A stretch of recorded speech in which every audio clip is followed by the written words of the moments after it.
So I've been wondering all day how to focus this evening's talk. And keep coming back to the title, Discovering the Heart of Buddhism. And I could give my talk just on the title, in the sense of heart of Buddhism. Does Buddhism have a heart? What is Buddhism? Would everybody agree that the heart of Buddhism was this? Well, they would agree about that for a start.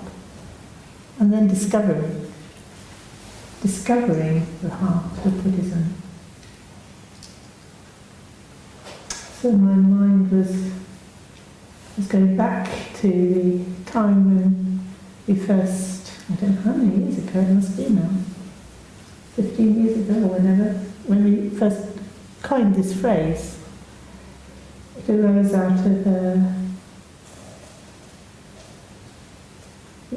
we'd already been, I say we, my husband and I, Ruth and Shikha and myself, we'd been given this task of teaching what we'd learned from the Tibetan teachers and from our own meditation practice and study and so on, to teach others.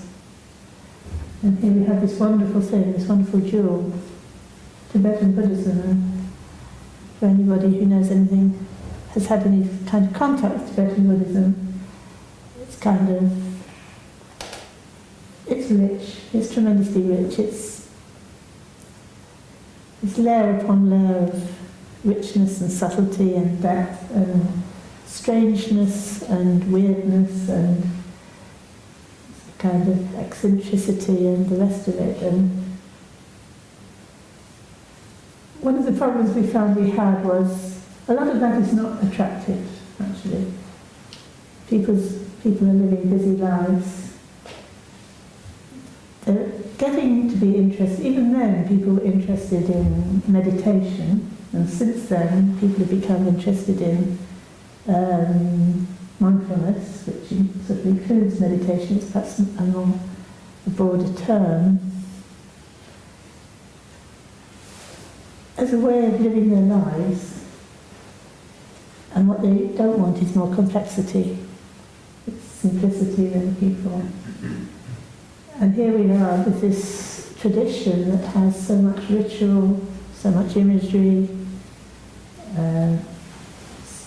such amazing stories of the lives of yogins and practitioners that's kind of, might be interesting, but at the same time it's not us, it's not our lives, it's not where we are.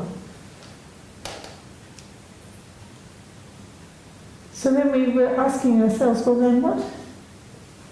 Are we finding all of that elaborate stuff useful? What are we finding useful? What is it that we've found? Whether we found all that elaboration useful or not. If it was useful, what was it useful for? What is it at the heart of it all? And that's where this wish to present the underlying principles of what we've learned to people in the West who want to get straight to the essence, if you like. So the heart of Buddhism. I went on then to write my doctoral thesis on Buddha nature. The interesting thing was I was having to present the case from the point of view of the yogic tradition, the Tibetan yogic tradition of practice versus what would you have to call it? scholarly commentarial tradition that grew up in Tibet that held an opposing view about what was the essence of Buddhism. And both my supervisor and my examiner had studied on this side. They were heavyweight scholars, well-renowned scholars, and there's little me, done a lot of meditation, had a lot of teaching, but, I had to defend the meditator's view. So, of course, it being an academic discipline and going against the current orthodoxy, as it were, I had to be very careful that I named all my sources, and everything I wanted to say had to be a quote. Couldn't just say it. And I went through that whole discipline and really had my nose rubbed in the fact that not all Buddhists think the same. So the particular style in which I'm teaching Buddhism is very much wedded to that yogic tradition. And in the yogic tradition there is a heart. There is a heart. It's about the heart. It's the heart of, almost you could say it's the heart of the universe itself, and that our heart is integral to the universe itself, and it never changes. Therefore, it's accessible to us right now. It doesn't develop, it doesn't change, it doesn't get less, it doesn't get more, it's just there. And we have access to it. And in fact, it's the foundation of our lives. It's the foundation of what we are and what intelligence is. Everything emerges from it. You can't prove this scientifically. As I often say to people, when your heart is really satisfied and is content and at peace, you don't really care what science says about it. Maybe science will catch up one day, but there's something that we know in ourselves that's much more important than anything you might be able to measure or not. So that is where I'm coming from when I'm talking about the heart of Buddhism. So you might say, well, why say Buddhism, actually? Why say Buddhism at all? Interesting question, isn't it? Ism is a giveaway. It's a Western term anyway. There's no tradition of calling anything Buddhism. When I have to translate that back into Tibetan, I wouldn't say anything that corresponded to Buddhism. I'd translate it into this word, which in Sanskrit is Dharma. And as we were just walking here with Rachel, we were talking about Dharma. And I've been thinking and remembering during the course of the day that when I was in Oxford, one of the things that I got involved in was the Sacre, which is I've forgotten what the letters stand for, but it's the body who are responsible for producing the curriculum for religious education in Oxfordshire. So I remember sitting down with the Jews, the Sikhs, us, we were the Buddhists, the Christians and so on, and we were thinking, religious education, it's such a kind of, even the children at school say, well, it's a Mickey Mouse subject, isn't it? You don't really, we have to do it, but actually it's not any use for anything, is it? And we're thinking, what we want the children to learn is the most important thing that they could learn, and it has the lowest status. Can we call it anything else? And we had a discussion about what we might call what we really wanted the children to learn. And I said, well, we have this word Dharma. And then everybody said, we want that word. We want that word. We want a word like that. Sometimes it's translated as truth, or reality, or the law. Like the laws, the way things, the truth about how things are, how the world is. And everything and from then it kind of,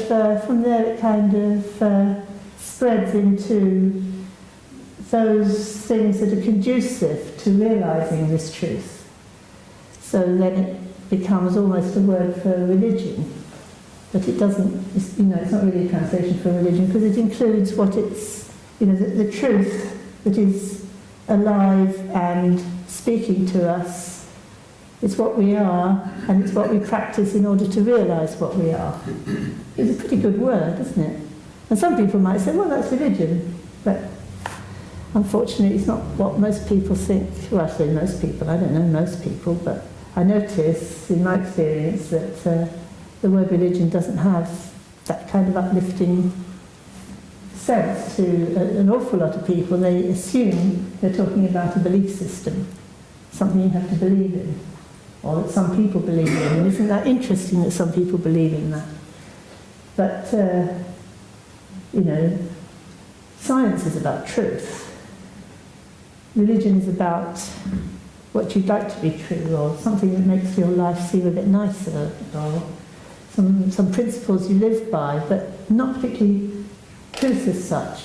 Although I have to admit, for myself, even as a Christian, it was about truth. But I think I'm not the majority. So then we come to this word, discovering. Discovering the heart of Buddhism. It's not something that, as my husband and I were thinking about how we're going to fulfill what our teachers have asked us to do, to spread the Dharma.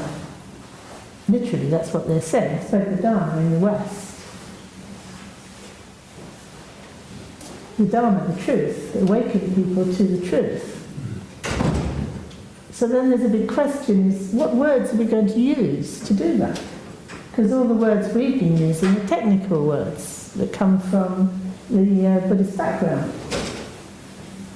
And even in the Buddhist background, there's, as I discovered when I was doing my doctoral thesis, there's a lot of a disagreement about what the words mean anyway. So how can we as Westerners approach this amazing tradition, or amazing phenomenon, really, of yogic truth, if you like. Truth that's discovered, or reality that's discovered within the mind of the individual, but which is of universal application and significance. How do you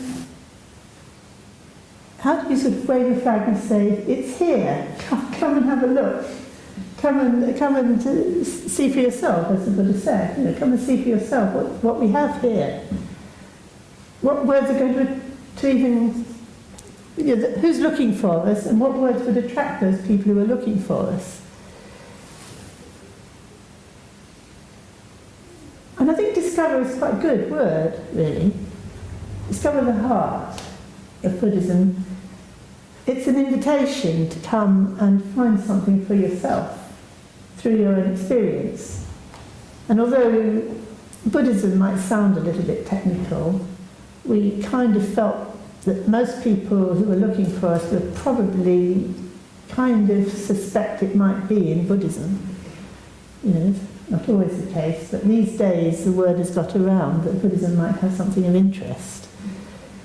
Certainly when I started out in 67, 68, when people heard about, when I said I was interested in Buddhism and I put up, the little stand at the Freshers' Fair with, Buddhist Society on the top and stood there with my Buddha image, a lot of the time I attracted just merriment. It just seemed so eccentric. People just laughed. So things have really moved on now, because, Buddhism, there might be something interesting there. When I meet people, unless they're very sort of die-hard fundamentalist Christians, the response is usually one of interest. That, I don't know much about that, or, the Dalai Lama, or, it's not laughter. So things have moved on over time. So we thought, we'll keep the word Buddhism. If we put Dharma, I don't think people realise they're looking for Dharma. And it's a technical word. Buddhism is an English word. It's, Buddha's in the dictionary. You can look it up. And ism is an ism. But so, discovering the heart of Buddhism,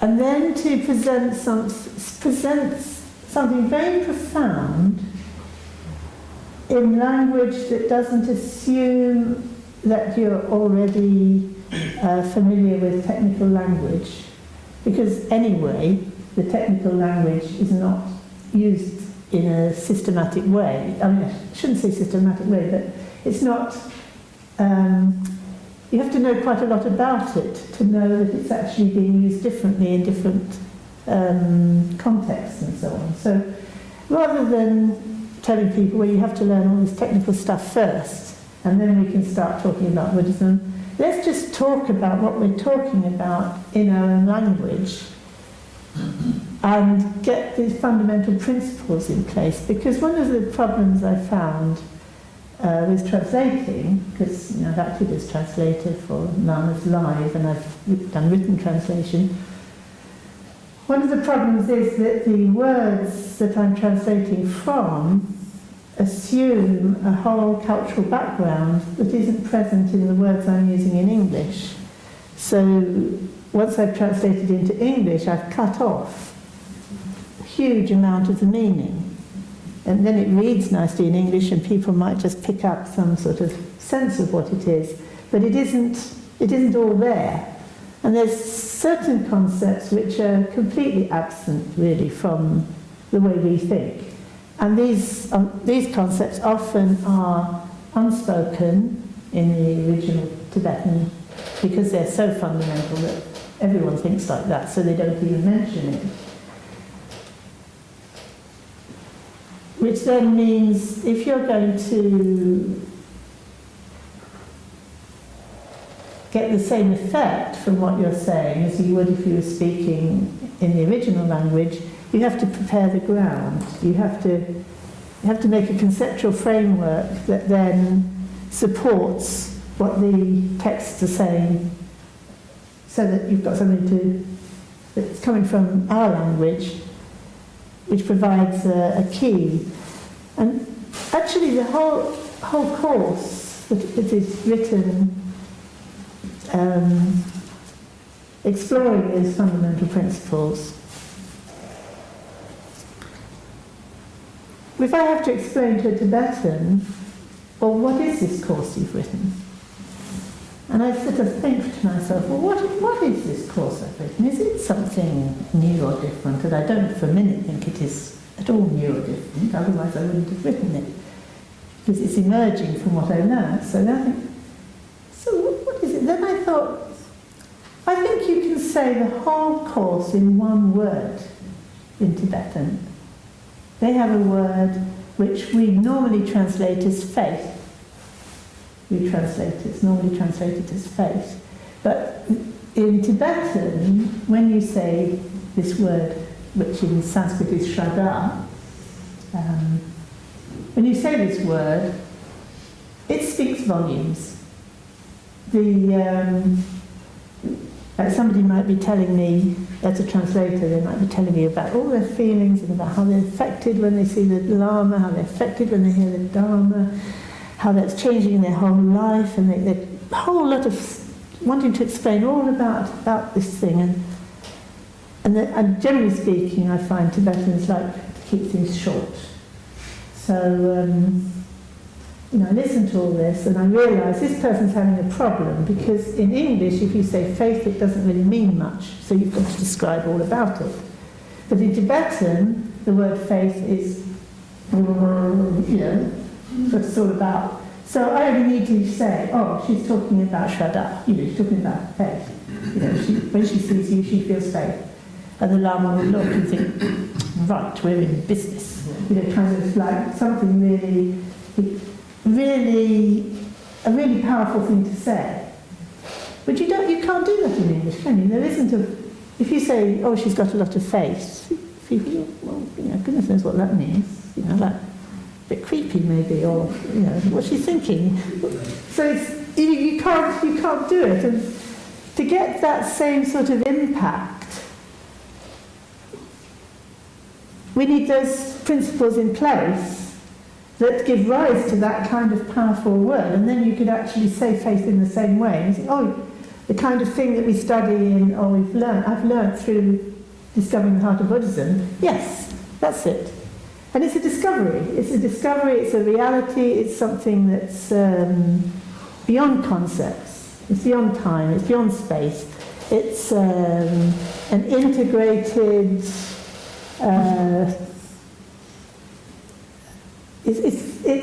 It's integrated somehow. It's not like, oh, I have faith in you. It's more like, kind of, you're right there.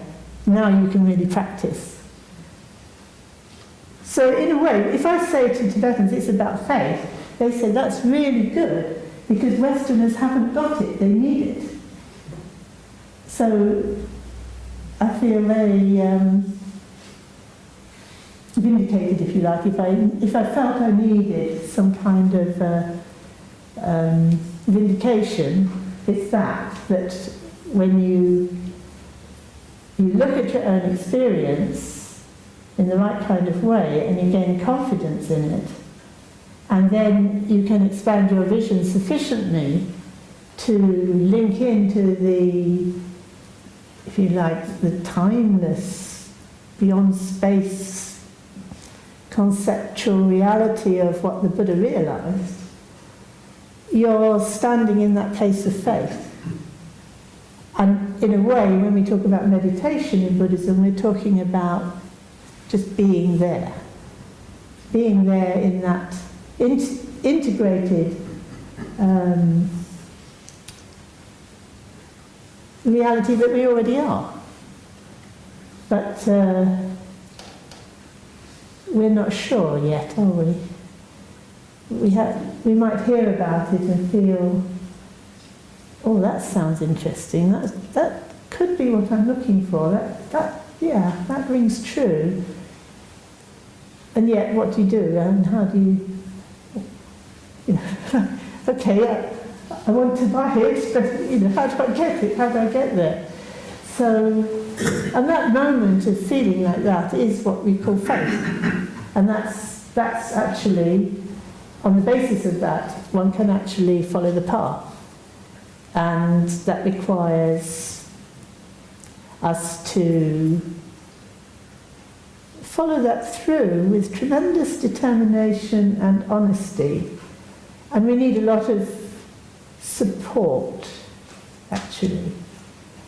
I think often there's a sense that if we're discovering something within ourselves, then we shouldn't need support, because it's something that we're discovering within ourselves.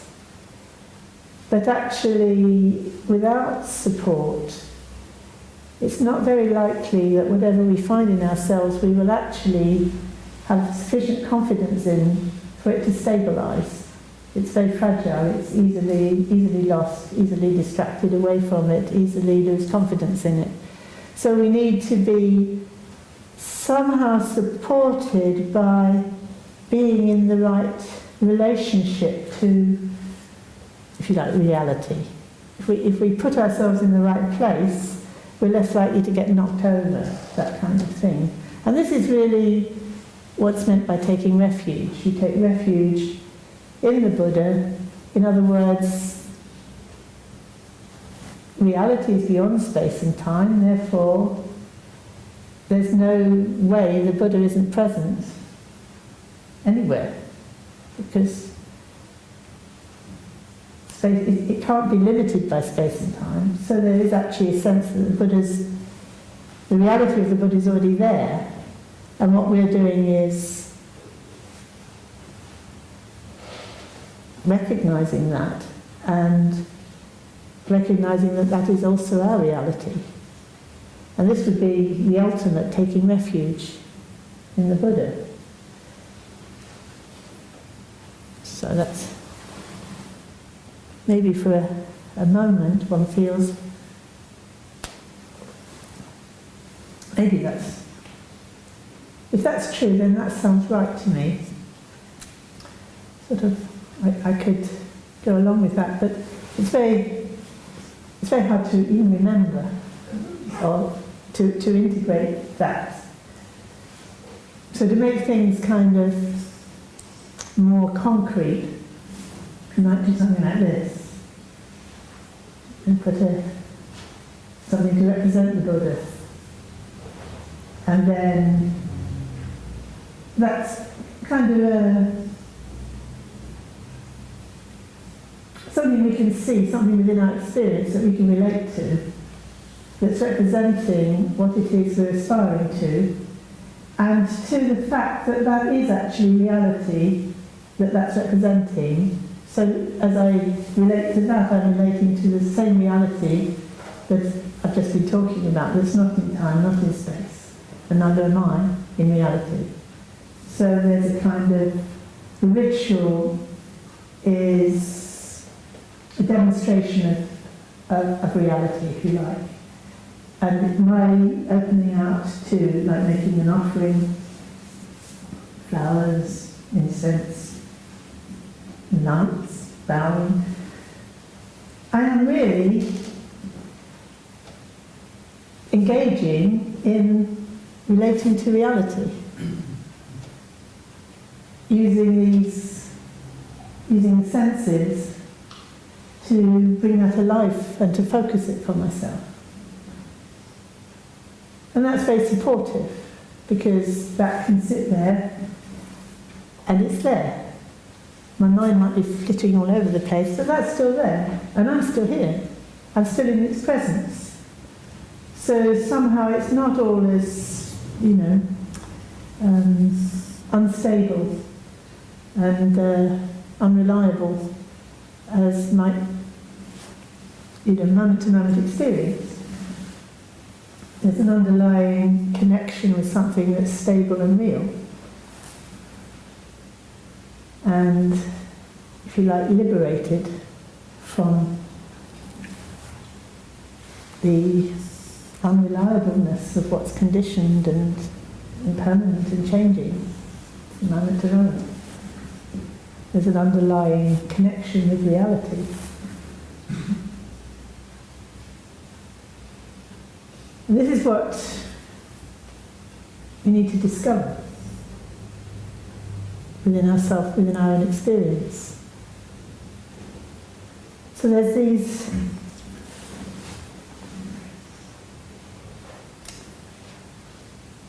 in meditation, one's trying to really be as simple as one can, and one can use different techniques for arriving at that simplicity. Sometimes the very technique itself helps to complicate your mind for a while. And that's actually helpful, because you start to realise how complicated your mind is. So don't be dismayed if when you sit to be as simple as possible, you have never experienced so much complication in all your life. This is a very common experience. And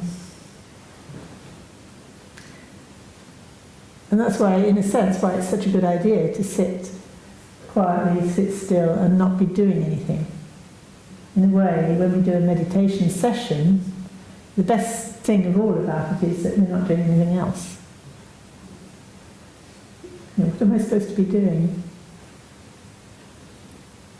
Just being simple. But I can't be simple, I'm always doing something. That's right. That's right, so at least you're giving yourself a chance to notice that because you're not doing anything else. You're just sitting. So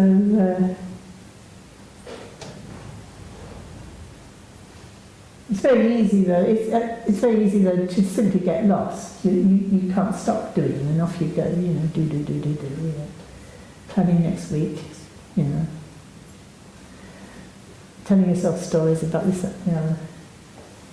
You can easily while away an hour or two once you sort of got over the first sort of restlessness. It's kind of relatively easy to sit there and just wool gather.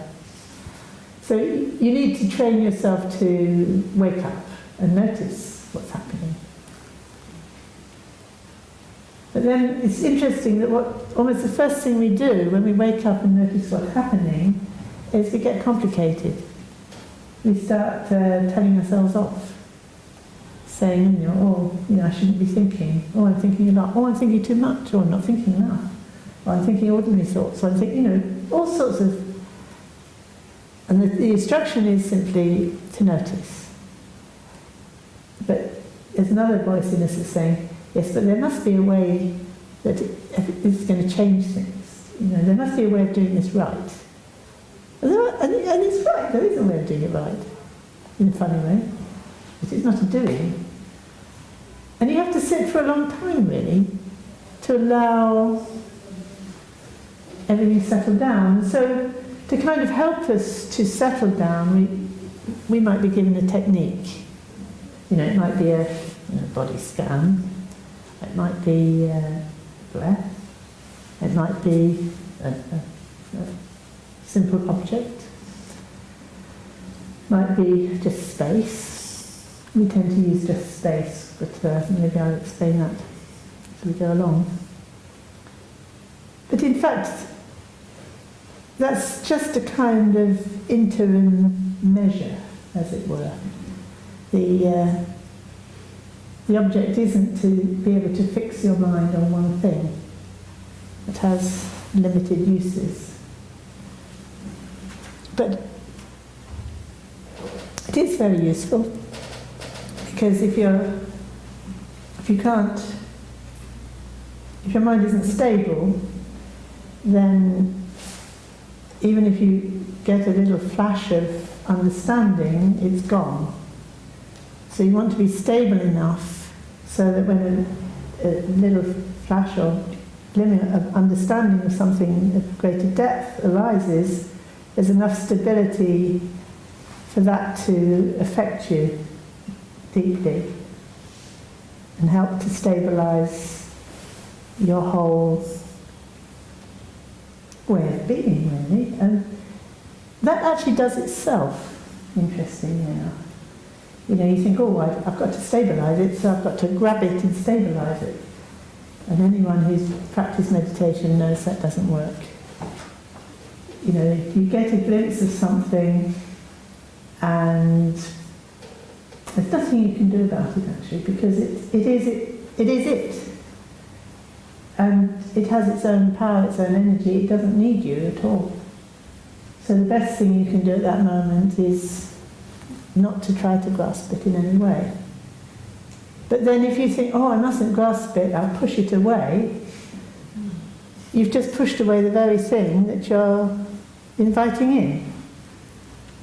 So you've got to continue to invite it, but not to try and grasp it. So it gets to be quite subtle.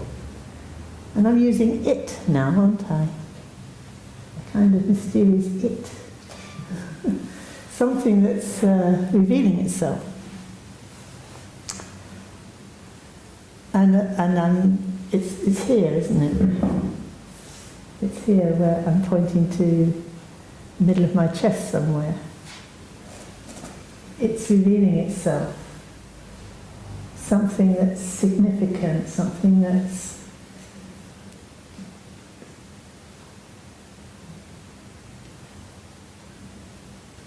it carries its own meaning. That's what I was saying. If the whole world told you it didn't mean anything, you wouldn't care, because it carries its own meaning, and that meaning goes deeper and deeper.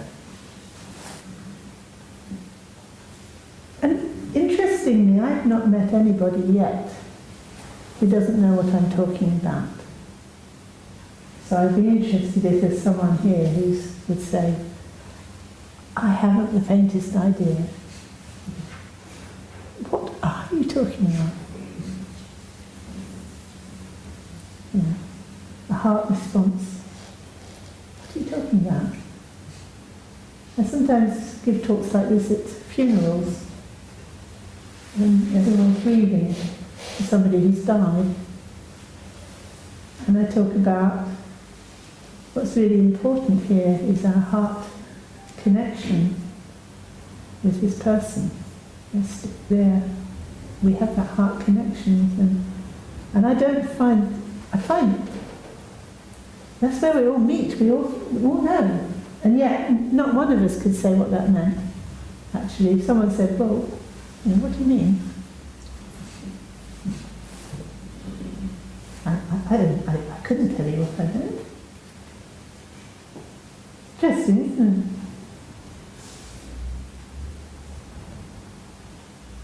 I don't want you to ask, really.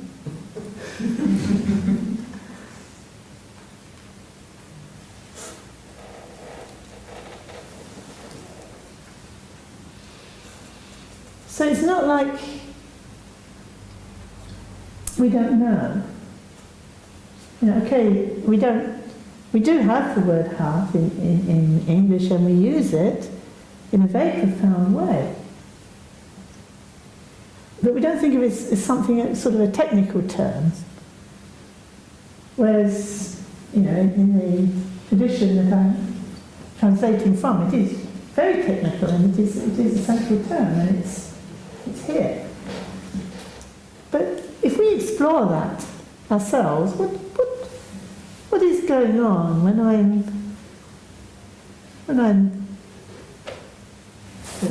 say heart, or when I use the word heart in any context, or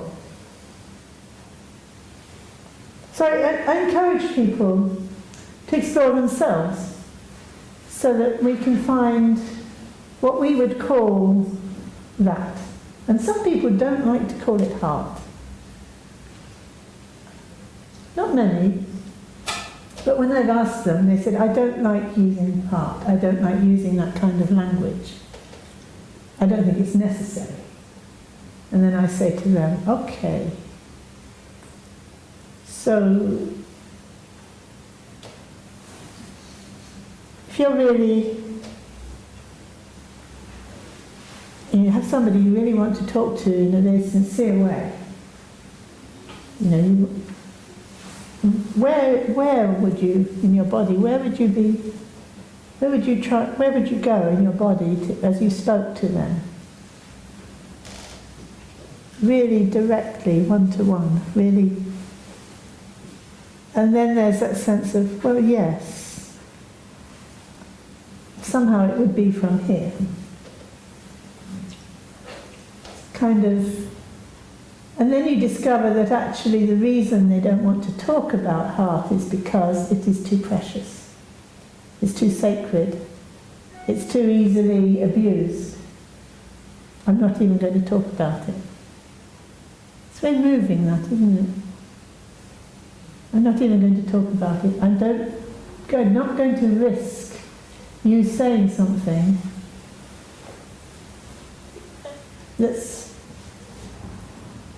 it's almost sacrilegious.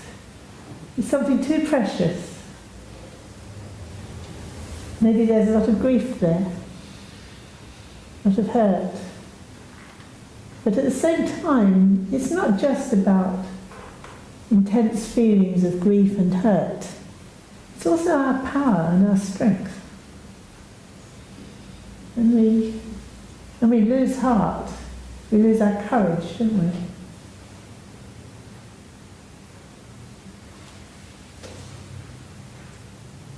And our true value is actually in our heart, isn't it? I have my little story about this where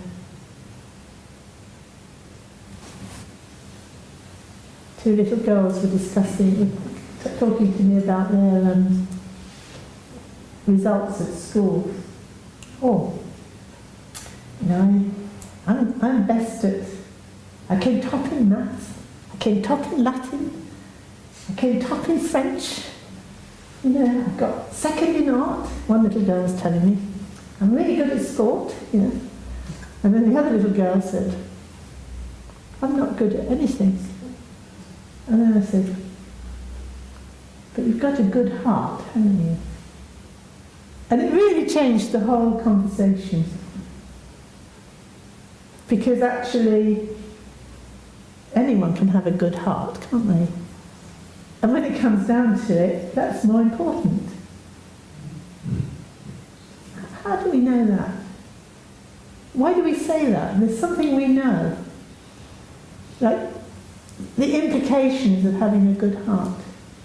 And of course the other little girl, she had a good heart too. So it was like suddenly there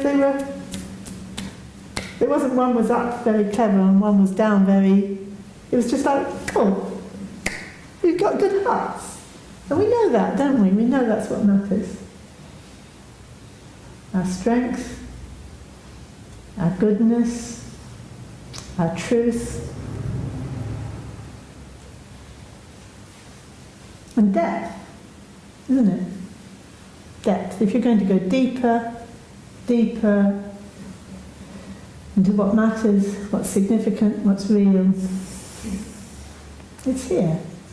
Okay, it's like the whole of us, isn't it?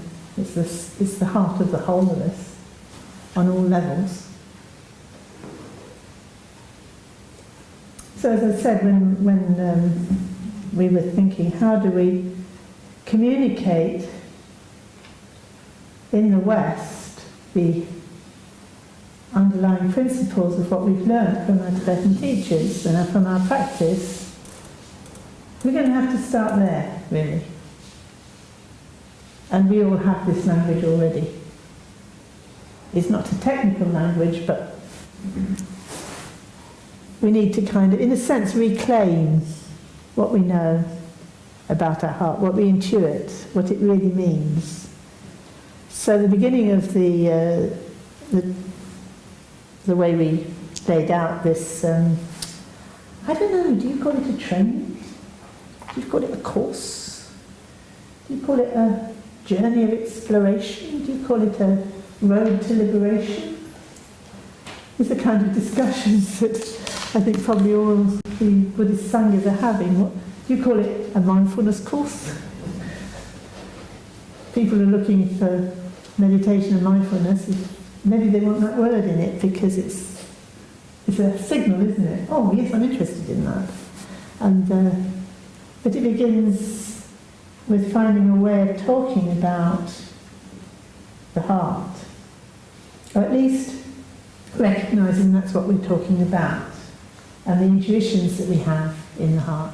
And we have these wonderful expressions, don't we, of holding people in the heart, our hearts going out to people, like having the whole world in your heart. Just, I mean, it's nonsense, really, isn't it? I'll love you forever. My heart will open up. I love you forever. It's an intuition that it isn't in space. It isn't in time. It's something else. And all our poetry, our art, our friendships, our connection with each other, it's full of it. And it's significant. This is, if you want the heart of Buddhism, it's about this. Whatever that is. So anyway, I hit on this idea of exploring this. I began this exploration in Germany, actually.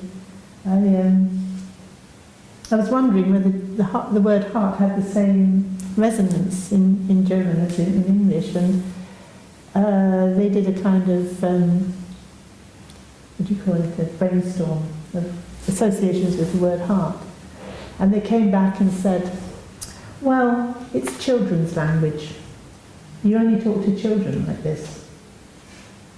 They might also have said lovers, but I remember they were talking about you can use this language with children.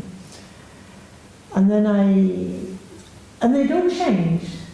you know, during the course of the discussion, because they'd been talking about the heart, they'd really changed from, you know, they were talking from somewhere else. So then I said to them, so you don't use this kind of language normally in your lives? And they said, no. And then I said, is it too late?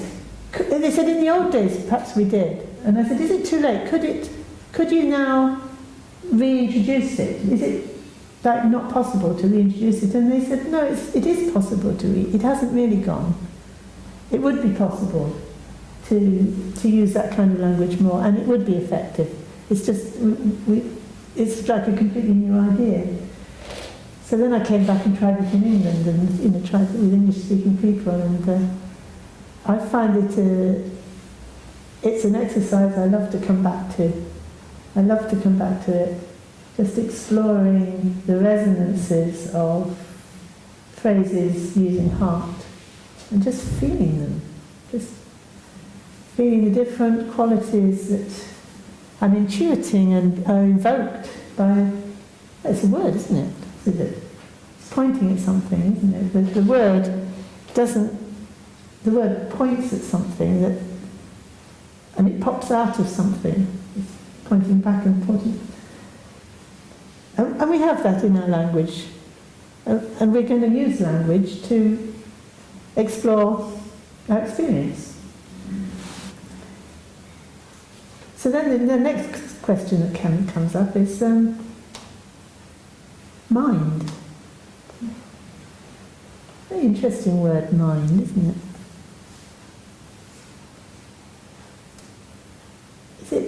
Is it the same as heart? It's not, isn't it, same as heart? But if you look at the Tibetan or the Sanskrit you're translating from, that big difference that you find in English between heart and mind isn't there. So the word that you're using to translate could have been heart or it could have been mind. But if you used mind, it has a whole range of resonances that is different from if you use the word heart. So that puts a big responsibility on the translators, doesn't it? And for a long time I used mind, and the Tibetans used to roar with laughter and say, Westerners have their mind in their heads, but they were using the word for heart, because their word for mind and heart was so, you know, was one word really, san, they were using the word san. And Tibetan and Westerners have it here, and roaring with laughter. And I was busy writing down mind in all my translations, and then after a decade or so, I thought, this isn't a joke. This isn't funny. Because people want to realise the true nature of their mind. And for most people, mind is cerebral. And often contrasts with heart. And the word that I'm using from the Tibetan means this. So that's... No wonder I was having this sort of misgivings about teaching Buddhism in the West. If a fundamental principle like that is not translatable directly, you've got to do a lot of work to try and work out what you really mean when you say mind and when you say heart, and what Buddhists are really meaning when they say the essence of heart or the essence of mind, the heart of Buddhism, the essence of Buddhism. Very interesting, very interesting. I love coming back to this point, really. I really love coming back here to consider that again. What are we talking about? And people, you know, each of us has to find the place that we're looking for and find our words for expressing it. Because as you express something that you've really found in yourself, it reinforces it, and it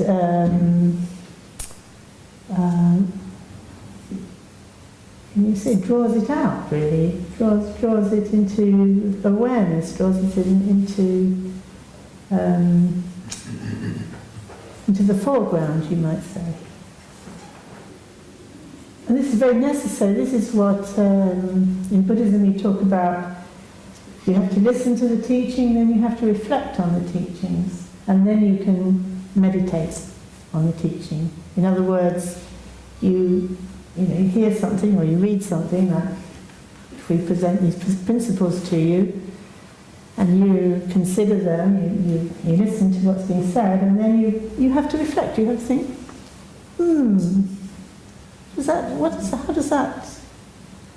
how does that ring true? What must that mean in order to ring true to me? You have to go through that process. And I think in Christianity that's called meditation. That process of reflection, I think, used to be called meditation. Perhaps still is. And then what we're calling meditation these days is having arrived at some kind of feel for what that really is, as something real in yourself, then you meditate, which is then you integrate with it. And that's when you sit and you don't do anything else except integrate with what it is you've discovered and you've recognized, so that it stabilizes. So it's quite interesting in our own practice how much of the time we're reflecting and how much of the time we're meditating, using it in the modern sense, and how we're integrating that with the study or reading or receiving teaching. So the whole of the way I ended up presenting the principles of discovering the heart of Buddhism was related to this process of taking in a certain amount of material, reflecting on it, and then meditating. So although there's an instruction on how to meditate, which is like to get yourself settled, as it were, and then how to take that further into reflection so that it could deepen what it is that you will then try to stabilize through the meditation. So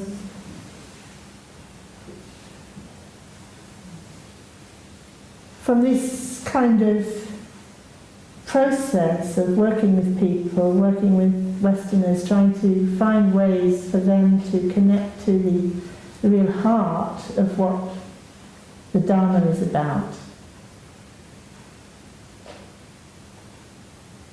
A kind of series of exercises or reflections and little bits of text come together and form into you could say a course book. You could say, it's a course, but actually it's a path to awakening. Every part of it contains the whole of it. So then, perhaps it's all in that first bit of the book, really, the first part of the course, it's all there. And then the rest of the training, or whatever you like to call it, the rest of the distance course of discovering the heart of Buddhism, draws that out more along the principles of what I call the heart.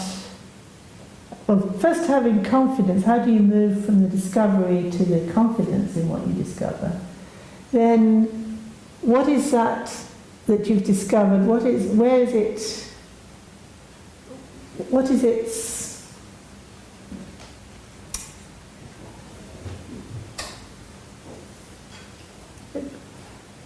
where's it taking you? What's its, I call it heart wish. It knows where it wants to go. It knows, if you like, it has an intuition of the end of suffering.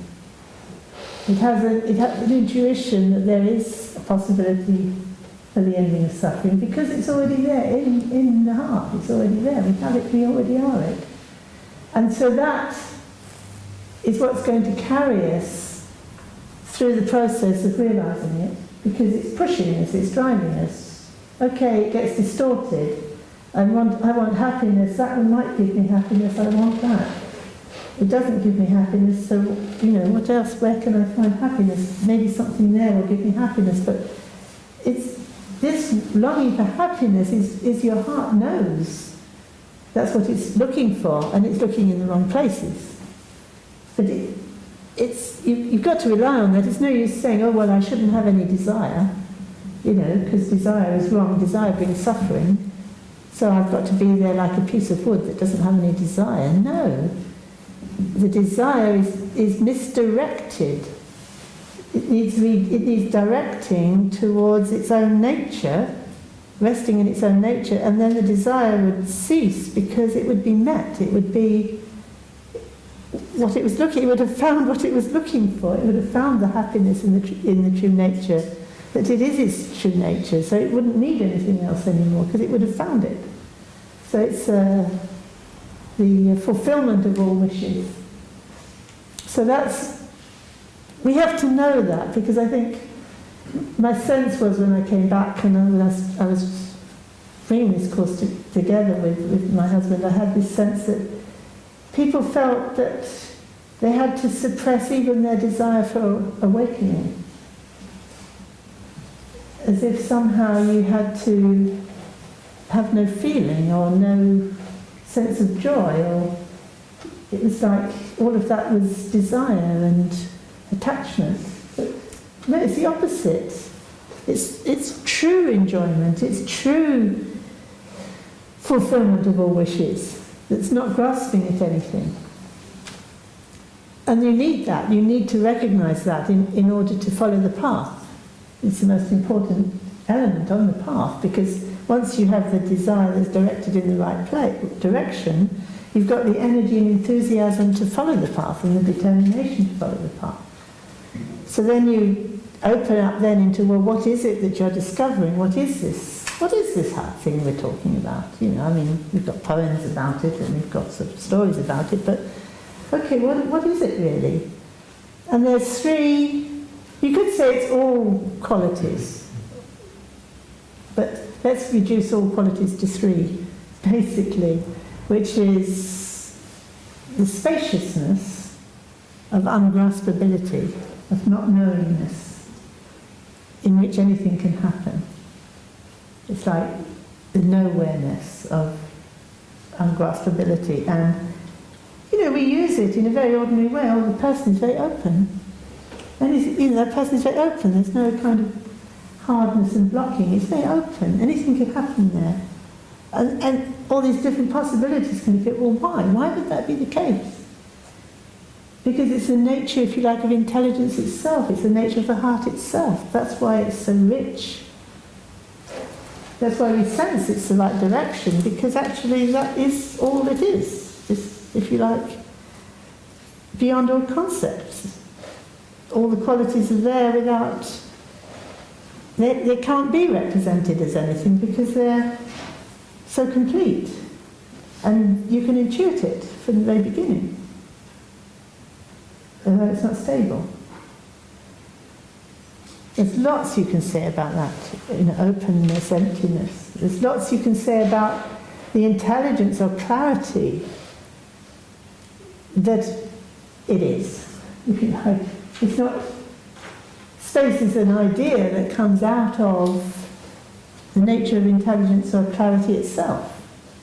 It creates the idea of space out of its own nature, if you like. It's never separate from that intelligence or clarity. I don't know which one to call it. Clarity sounds too much like an adjective, whereas intelligence is like something that's alive, isn't it? I'm playing with intelligence at the moment. The word in Sanskrit would be something like, suppose they would use prabhasvara, but I'm not sure you could really distinguish that from jnana, so lots of technical things you could discuss, but anyway, let's say the space and the clarity of intelligence, and then that then is alive with all the qualities that we associate with sensitivity and responsiveness and aliveness, and what makes everything, you could say, compassion, joy, passion of any kind. It's just like, it's all empty, and it's all intelligent, and it's all ungraspable, and it's all nowhere, and everything else that is somewhere is created somewhere by that. If you like, somewhere comes from this, which is nowhere, because it's before somewhere. And this is alive, and it's what we are all the time, and it's manifesting around us in everything. Once we start waking up, we can appreciate it in everything. I mean, we don't need to sit here thinking, oh, well, I don't know what we're talking about. You know exactly what we're talking about. It's just a matter of how do you then make that, turn that from momentary flashes that get lost into something that you're gaining more and more confidence in. And you can feel that stabilising as an understanding. So then this is the way the course is laid out, but as I said, it's not really a course because it's like the whole of everything. It's just an introduction in written words or a little linear path to something that's complete in itself. So it's not really linear. You could start anywhere because it's all everywhere. And then finally, that sense that there's a pattern to all that. There's a structure in the nature of reality that can't be grasped. It's not amorphous. It's not just beyond time and space, and therefore there's a tendency for us to blank out at that stage because we can't imagine something that's not imaginable. And what we need to understand is that all the structure that is in the universe is actually manifesting out of that. And this is described in terms of what we call mandala principle. That our world, I think if you rather than mandala, you could say your world, couldn't you? Your experience at any moment is your world. It's got there's, you can say, your world centered on your heart almost. So there's what's on the periphery, far away, and what's close in. It's like a sphere of experience. It's the same in all directions, so therefore the nearest form to something that's equal in all directions is a sphere, isn't it?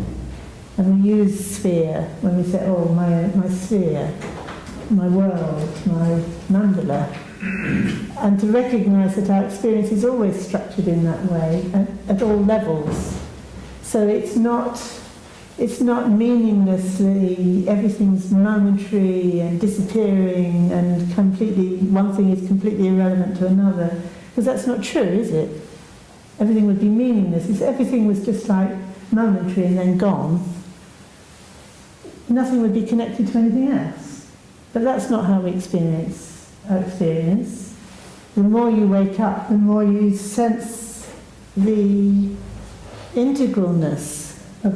You don't feel separate. You feel another person's world and your world becomes more integrated because you're aware of the structure, the underlying structure of your connection with other beings. There is an underlying connection, and we talk about that in the heart, don't we? I feel a heart connection with somebody. And the more you wake up, the more that extends to more beings. You feel more connected to more beings. There's a heart connection there. You're all in my heart, or take me into your heart. This kind of, we're intuiting it from the very beginning. Because it's real, because there's a reason why we intuit it. And even if we couldn't explain that rationally, if we lived it, perhaps you don't need a rational explanation. Anyone who's living like that is really living. And there's a reason why they're really living, because that's the nature of reality. They're closer to the nature of reality, intuitively. And we know that, don't we? I mean, I think we all know that. Which is good news, isn't it? So we might not have the technical language, but we have all the right intuitions, and we can connect with them. And then when we've connected with them, and this is, I find this when I go back myself to discovering the heart of Buddhism as it's laid out in this course, it's so much easier to understand the technical language. You know, if I'm relating to this and then I say the word jnana, which is often translated as wisdom, wisdom hangs there a bit. It doesn't particularly resonate anywhere. But when I think about this and I call this wisdom, yeah, of course it's wisdom. Anyway, I'll stop now.